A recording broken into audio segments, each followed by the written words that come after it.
말씀에 은혜 받으시기 바랍니다. 말씀에 은혜 받으실 줄 믿습니다. 우리 사랑하는 본이 되는 교회 모든 성도님들께 예배의 기쁨과 영광이 충만하시길 주님의 이름으로 축복합니다. 지금 여러분들 얼굴들이 굉장히 반짝반짝거리고 웃으시면서 저를 반겨주고 계시는데, 여러분 제 얼굴은 어떤가요? 제 뭐 이런 반응을 바라고 얘기한 건 아닌데, 그러면 제 얼굴이 어떻게 생겼나요? 이 3초간 머뭇거리면 뭘까요? 네. 잘생겼습니까? 못생겼습니까? 설교 맞춰야 될 것 같은데, 목사님. 역시 은혜가 충만한 우리 본이 되는 교회입니다. 네. 제가 전에 사역하던 교회 청년들한테 물어봤어요. 제 얼굴이 어때요? 라고 물어보니까 뭐라고 대답하는지 아십니까? 전도사님 얼굴은 굉장히 좀 애매하게 생겼어요. 라고 얘기하더라고요. 사실 저는 제 얼굴에 열등감이 굉장히 있습니다. 네, 열등감이 있고요. 없다고는 말 못하고요. 그리고 솔직히 말하면 이게 잘생긴 얼굴이 아닙니다. 네, 잘생긴 얼굴이 아니에요. 고등학교 때 이야기를 해보면요. 지금처럼 우리 다 스마트폰을 사용하시잖아요. 그때는 뭐예요? 투지폰. 그러니까 폴더 열고 되게 옛날 사람 같이 보이겠는데. 옛날에 폴더폰 이렇게 막 투지폰 문자로 하고 전화로 하고, 그 시절에는 이게 단체 이게 증명사진을 찍으면요, 지구들에게 한 장씩 나눠주는 풍습이 있었어요. 그래서 그 당시에 친하게 지내던 그 일명 여사친들이라고 하죠. 여사친들에게 증명사진을 줍니다. 그러면 뭐라 그래요? 소개받을래? 라고 물어봐요. 그러면 이렇게 소개를 받던 그런 시절이 있었습니다. 그때 저의 사진을 본 여자친구들의 이런 말을 이렇게 했다고 합니다. 뭐라고 얘기했냐면, 야, 진짜 착하게 생겼다. 진짜 인상 좋게 생겼다라고 얘기를 들었습니다. 여러분, 여기서 착하게 생겼다라는 뭐예요? 나는 절대 이 사람들랑 만나지 않을 거야. 라는 뜻을 가지고 있습니다. 되게 동감하시네요. 자, 이런 뜻을 갖고 있어요. 근데 제가 정말 인상 좋다라는 소리를 많이 들었어요. 근데 이게 굉장히 열등감이었습니다. 진짜 인상 좋은 거 빼고는 뭐 보잘것없이 생겼다는 게 어떻게 보면 좀 연예인같이 생기고 싶고 또 배우처럼 생기고 싶어. 저도 막 잘생겼다, 진짜 잘생겼다라는 이런 평가를 받아보고 싶었거든요. 고등학교, 대학교 때 정말 이런 것들이 여러분들 한 번씩은 품고 있지 않으셨어요? 저만 있으셨나 봐요. 저만 있었나 봐요. 근데 제가 사역을 시작하면서요, 이런 마음이 들었습니다. 큰 복이다라는 생각이 들었습니다. 잘생기지 않았기 때문에, 못생겼기 때문에 못생긴 사람들의 마음을 공감할 수가 있는 거예요. 또 배우처럼 생기지 않아서요. 또 청소년들과 청년들 사역을 하면서 자매들이요, 저한테 다가오는 일이 절대로 없었습니다. 굉장히 큰 복이죠. 네. 굉장히 안전해요. 여기는 청정구역입니다. 네. 제 욕심은 막 잘생기고 키도 크고 막 그러고 싶은데, 하나님 나라에서 입장에서 볼 때 뭐예요? 이렇게 생긴 게 사역을 문제없이 할 수만 있다면 진짜 이게 큰 복이다 라는 것을 생각을 했습니다. 우리 사랑하는 여러분, 하나님은요 어떤 사람을 사용하십니까? 키 크고 잘생기고 똑똑한 사람이 여기 있고요, 키 작고 못생기고 머리도 별로 좋지 않은 사람이 여기 있습니다. 그럼 하나님은 이 둘 중에 어떤 사람을 사용하실까요? 두 명 다 하나님의 뜻에 따라 두 명 다 사용할 수도 있겠죠. 근데 고린도전서 1장 28절 말씀 한번 보겠습니다. 고린도전서 1장 28절 말씀입니다. 시작. 하나님께서 세상의 천한 것들과 멸시받는 것들과 없는 것들을 택하사 있는 것들을 폐하려 하시나니. 아멘. 여러분, 우리는 말씀에 근거해야 합니다. 말씀에 이렇게 나와 있어요. 오늘 성경은 놀랍게도 하나님께서 세상의 미련한 것들을 일부러 택하신다는 것입니다. 지혜 있는 자들을 부끄럽게 하신다는 것입니다. 여러분, 우리의 상식과는 굉장히 다릅니다. 여러분, 우리는 교회를 다니면서요, 세상적 가치관에 우리는 찌들어 있습니다. 나는 정말 우리는 똑똑해야 돼. 우린 진짜 실력 있어야 돼. 하나님도 그릇이 되어야 사용하실 거 아니야. 그죠? 뭔가 담으려 해도 내 그릇이 조그마면 하나님이 어떻게 담으시겠어? 이 조그만 그릇에 어떻게 담으시겠어? 아무리 크리스천이라고 해도 우리는 똑똑해야 돼 라고 배워왔습니다. 이것이 우리의 상식입니다. 그런데 여러분, 성경 어디에도 눈 씻고 찾아봐도요, 하나님이 큰 그릇을 사용하신다는 말씀이 없습니다. 우리가 착각을 하고 있다는 거예요. 하나님은 큰 그릇 필요 없다는 거예요. 나는 정결한 그릇을 찾고 있다 라고 말씀하십니다. 여러분, 하나님의 정체성과 세상의 정체성은 완전히 다릅니다. 여러분, 이 정열이라는 것, 오늘 이 정체성에 관해서 얘기할 텐데요, 성경에 보면 참 이상한 이름들이 굉장히 많이 있습니다. 어떻게 부모가 애들 이름을 어떻게 이렇게 지었을까 하는 사람들이 있습니다. 여러분, 야곱 아시죠? 모르세요? 야곱 모르세요? 야곱. 자, 야곱이라는 이름이 굉장히 좋아 보일 수 있습니다. 근데 성경을 잘 아시는 분들은 이미 알고 계실 텐데, 야곱은 히브리어로 하면요, 뭐예요? 사기꾼, 거짓말쟁이라는 뜻이에요. 아니, 어떻게 자식 이름을 그렇게 지을 수가 있을까요? 뭐 사기꾼, 거짓말쟁이, 야 사기꾼 물 가져와 이렇게 할 수 없잖아요. 굉장히 이름이 특이해요. 여러분, 결혼해서 자식을 낳는데, 이름을 낳는데 제가 말씀드렸던 것처럼 에이 도둑, 뭐 김도둑, 뭐 박도둑 이럴 수는 없잖아요. 뭐 김사기꾼 이렇게 짓겠습니까? 또 여러분, 베드로 하면 베드로의 본명이 뭐예요? 베드로의 본명? 게바. 역시 안 믿었거든요. 게바. 또 사이먼, 시몬이라고 합니다. 근데 이 시몬의 이름의 뜻이 뭐냐면, 어원은 갈대처럼 흔들리다라는 뜻이에요. 갈팡질팡하다라는 뜻이죠. 저는 이 부모님들이 이해가 가지 않아요. 무슨 생각으로 이렇게 이름을 지었을까요? 여러분, 한 사람의 이름이라는 것은 단순히 그 사람의 네임이 아니에요. 성경을 통해서 이름은 정체성입니다. 그 사람의 본질을 정의하고 있다고요. 그래도 성경은요, 이상하게도 성경을 여러분 잘 보시면요, 하나님은 누군가를 사용하실 때 반드시 그 사람의 이름을 바꾸십니다. 그게 먼저예요. 그러니까 아까 야곱, 사기꾼 이름대로 돼요. 뭐예요? 가족들에게, 그 아버지에게, 형에게 사기치다가 쫓겨났잖아요. 그런데 어느 날 이 저주받은 야곱에게 하나님께서 갑자기 나타나서 뭐라고 말씀하세요? 야곱아, 너 더 이상 야곱 아니야, 이제. 너 야곱 아니야. 이제 더는 너 사기꾼 아니야. 거짓말쟁이, 저주받은 이름 아니야. 이제부터 너를 이스라엘이라 하리라. 이름을 먼저 바꾸신다고요. 여러분, 너의 정체성은, 우리의 정체성은 하나님과, 그러니까 이 야곱의 정체성은요, 하나님과 겨루어서 이긴 자로 하나님께서 정체성을 바꿔버리세요. 그리고 하나님이 야곱을 사용하십니다. 여러분, 베드로 본명이 아까 뭐라고 그랬어요? 게바, 시몬. 네, 이라고 했습니다. 갈대같이 흔들리다라는 거예요. 근데 여러분, 하나님께서 시몬의 이름을 바꿔주시죠. 뭐라고 바꾸세요? 내가 이제 너를 게바, 베드로라고 할 거야 라고 말씀하십니다. 여러분, 게바란 뜻이 뭐예요? 아시네요. 당황이래. 반석이라는 뜻입니다. 여러분, 예수님이 지금 베드로의 정의를 바꾸고 계시는 거예요. 갈대같이 갈팡질팡하던 흔들리던 베드로에게 더 이상 너 시몬 아니야. 흔들리지 마. 시몬 스침대가 여기서. 죄송합니다.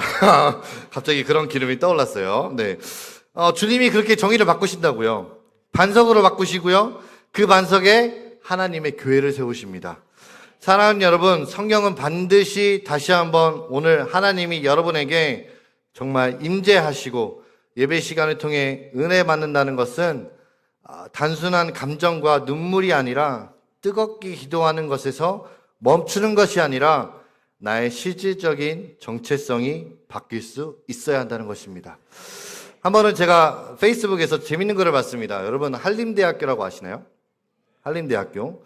이제 순천에 있는 대학교인데, 하루는 이 여자가 경제학과에 다니는 학생이었어요.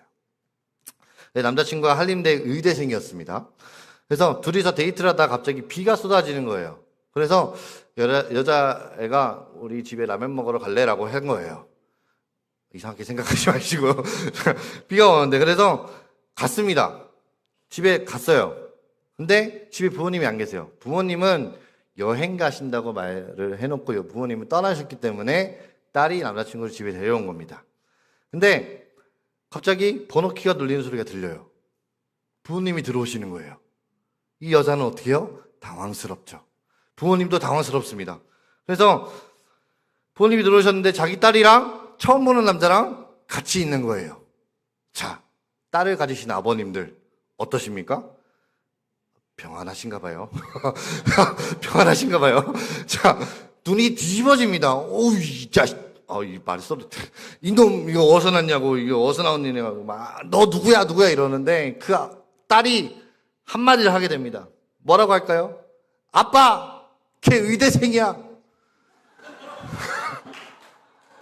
걔 의대생이야. 막 막는 거예요. 착한 애야. 자, 아버님이 갑자기 멱살을 놓으시더니 뭐라고 하셨게요?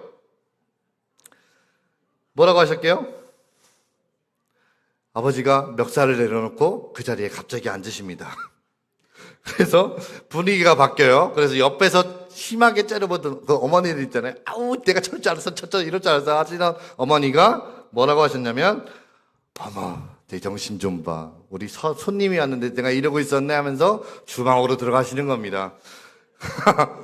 그래서 소고기를 갑자기 구우시더래요. 소고기를. 진짜 마지막에 해피엔딩인데 이 집안이 믿지 않는 집안이에요. 예수님 믿지 않는 집안이라 온 가족이 맥주를 마시면서 기분 좋게 하루를 보냈다 그럽니다. 그래서 마지막에 이 아빠가 남자친구한테 뭐라고 말하고 인사를 보냈냐면, 어이, 이 서방 자주 놀러 오게 라고 해도 보냈다고 합니다. 실제로 있었던 일이에요, 여러분. 네. 제가 이 글을 읽는데요. 한편으로는 굉장히 웃겨요. 근데 웃기지만 굉장히 씁쓸하더라고요. 이 부모님 굉장히 씁쓸했고요. 여러분, 이 사람은 남자친구를 어떻게 정해야 합니까? 물질적 가치관이죠.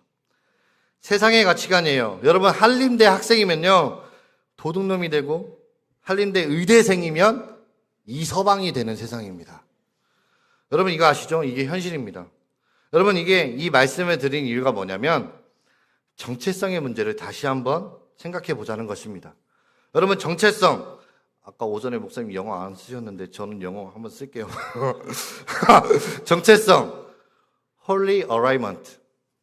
Holy Arrangement. 정체성. 이게 바로 정렬하는 것이라는 겁니다. 내가 누군지, 하나님이 나를 어떻게 정의하시는지, 그분이 어디에서 계시는지 알아야 정렬할 수 있는 거잖아요. 여러분, 우리 마태복음 오늘 본문이죠. 3절 말씀 함께 읽어보도록 하겠습니다. 3절 말씀입니다. 시작.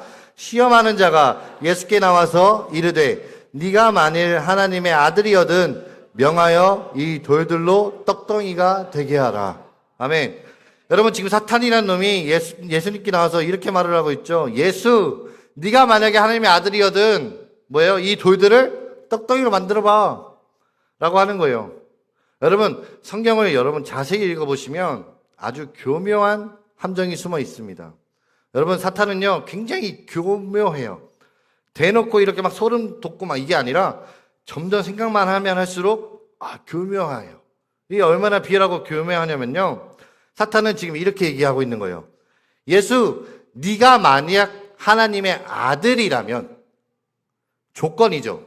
조건적이죠. 가정법입니다. 네가 하나님의 아들이면 능력을 보여봐 하는 거예요. 자, 여러분 보세요. 아들이면 능력을 보여봐. 여러분, 이게 바꿔 말하면 뭐예요? 바꿔 말하면 여러분 보세요. 네가 능력을 보여주면 내가 하나님의 아들이라는 것을 믿을게. 인정해줄게. 근데 보여주지 않으면 넌 하나님의 아들이 아니야 라는 뜻으로 받아들일 수 있습니다. 네가 만약에 아들이면 능력을 보여봐. 근데 능력을 보이지 못하면 하나님의 아들이 아니야. 정체성을 걸고 넘어지는 거예요. 여러분, 이게 먹을 것을 얘기하는 게 아니라요, 정체성을 얘기하는 겁니다. 정체성. 가치관입니다. 예수, 네가 능력을 보여봐. 스펙을 보여봐. 네 업적을 보여봐. 네가 만약에 스펙이 있고 네가 능력이 있고 업적이 있으면 내가 하나님의 아들로 인정해 줄게 라고 하는 것입니다. 만약 네가 스펙이 없고 능력이 없고 업적이 없으면 너는 하나님의 아들이 아니야, 이 말인 거예요.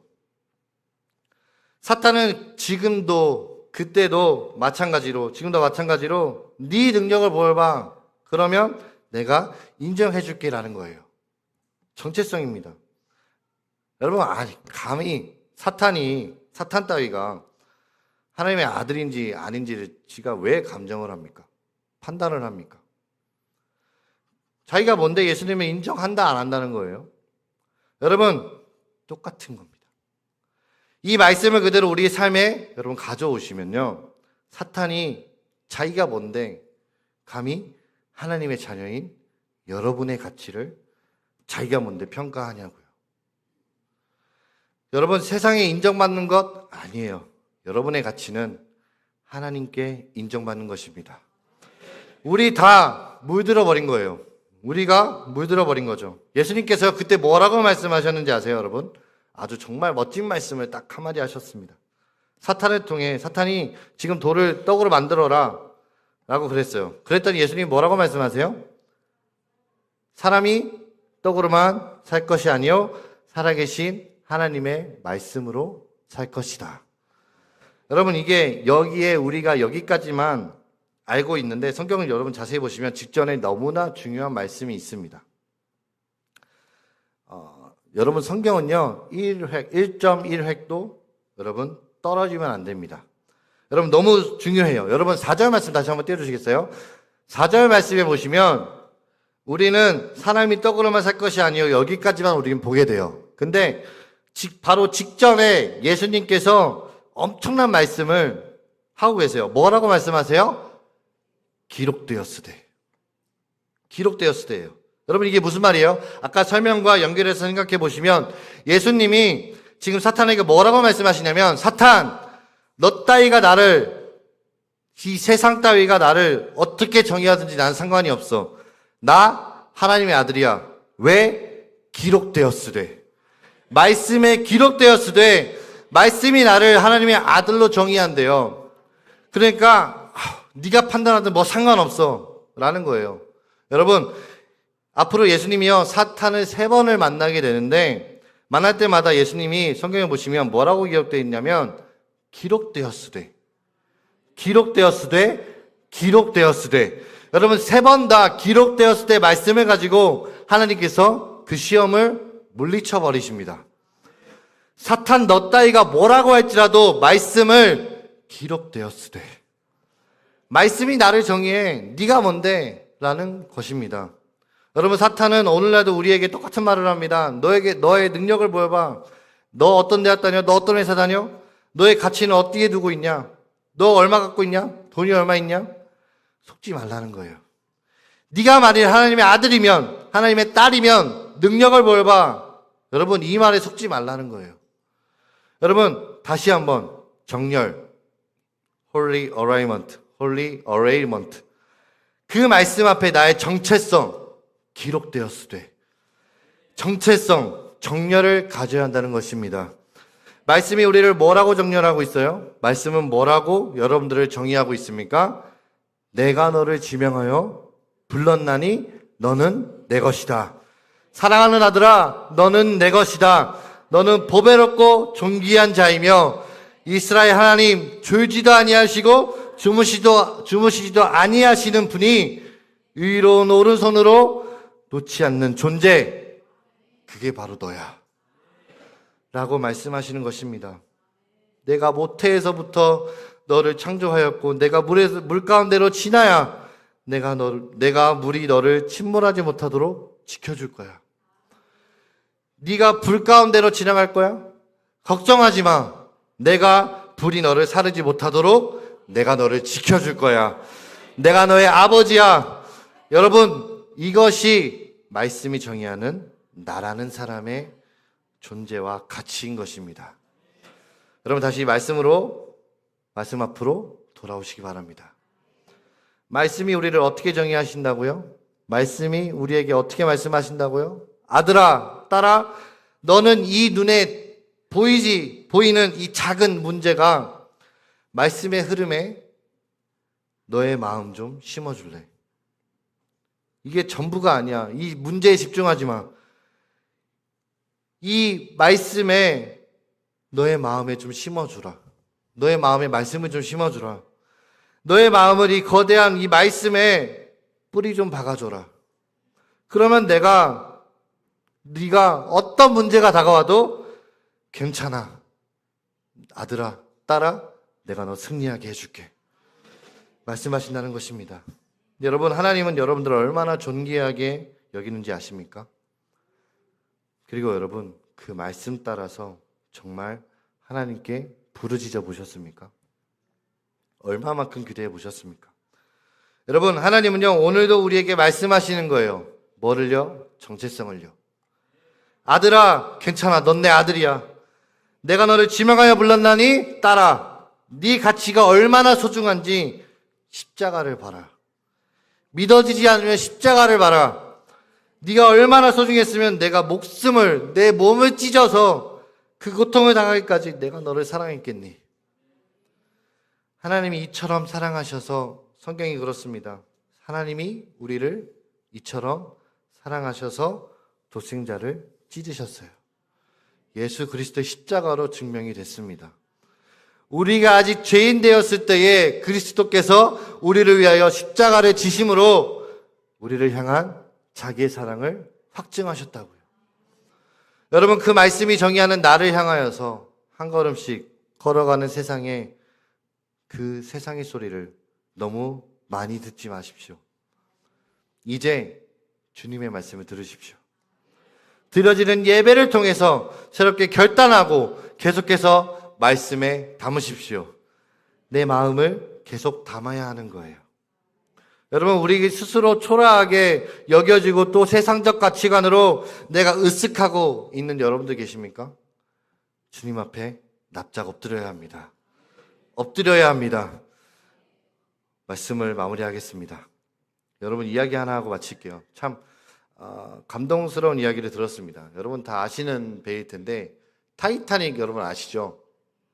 타이타닉 엄청난 이야기입니다. 엄청난 유명한 이야기인데 1912년도에 4월 14일 총 2,200명이 배를 타고 가다 암초를 만나서 1,500명이 죽었습니다. 여러분, 이것도 타이타닉이 출발할 때 그랬다고 하죠. 뭐라고 그랬어요? 하나님도 이 배를 멈출 수 없어요 라는 말을 했다고 합니다.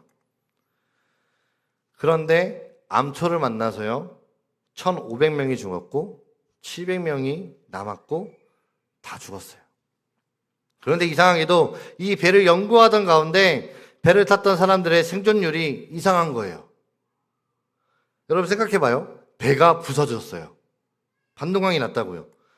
구명보트를 이렇게 입으면 다 살아요. 구명보트가 저기 있어요. 근데 그럼 다들 막 살겠다고, 자기가 살겠다고 구명보트를 잡으려고 해요. 근데 여러분, 누가 그 구명보트를 차지할 확률이 높을까요?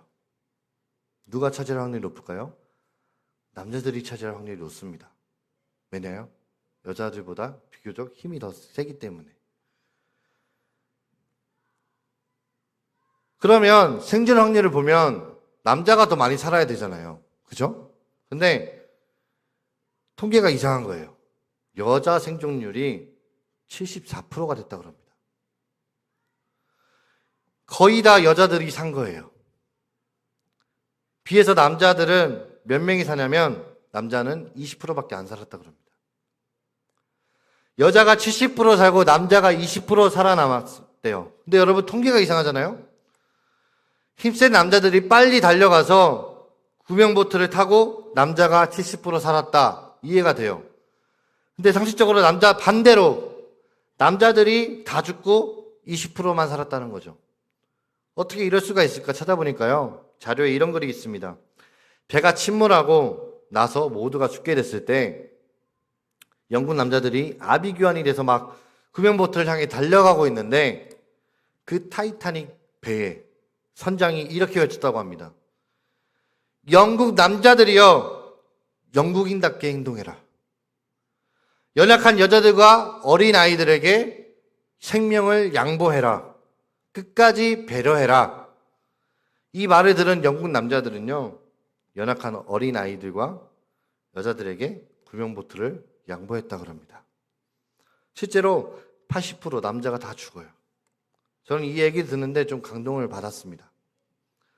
오늘날 한국교회에 필요한 정열이라는 이 메시지가, 정체성이라는 이 메시지, 우리에게 주님이 말씀하시는 것 같습니다. 크리스찬들아, 크리스찬답게 행동해라. 세상의 가치관과 세상의 그런 것들에 떠들어 있지 말고 세상과 구별되는 것, 분리되는 것, 예수 믿는 길이 생명의 길인 걸 믿는 너희들, 크리스찬답게 행동해라.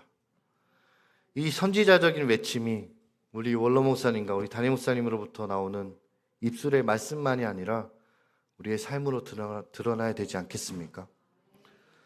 여러분, 한국 교회 현실을 볼 때 굉장히 마음 아픈 소식들도 있고 또 기분 좋은 소식들도 있습니다. 근데 보면 타이타닉과 같다라는 생각을 해봤습니다. 세상과 똑같아요. 세상과 구별이 되지 않아요. 능력과 부와 명예로 나를 판단하고 그러다 보니까 삶이 구별되지 않는 욕망 덩어리예요. 한국교회 현실을 볼 때 참 감사한 것은요, 지금 이 자리에 나와 있는 여러분이 한국교회의 소망이다라는 것입니다. 세상에 분리되어 이 자리에 나와서 하나님께 예배하고 말씀을 듣는 여러분들이 그 말씀대로 살아주시길 바랍니다. 저 같은 사역자들부터요, 거룩하지 않고요, 막 성적인 죄를 짓고 정말 얼굴을 못 들겠어요. 교회에서 외치지 않아요.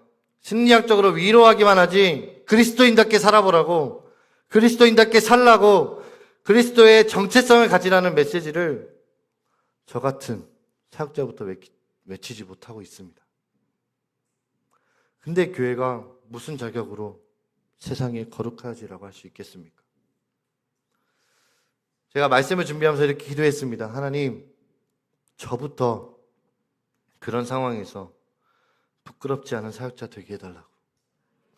어떤 상황에서도 제가 하나님의 백성답게, 하나님의 사람답게, 교회가 큰 숫자 부러워하고 하나님 이 못난 점을 불쌍히 여기시고 하나님의 가치관, 하나님의 말씀, 하나님의 정의 부르신 곳에서 그냥 말씀처럼 부르신 곳에서 예배할 수 있고 세상이 정의하는 내가 아니라 하나님이 정의하는 내가 되게 해달라고 이렇게 기도했습니다.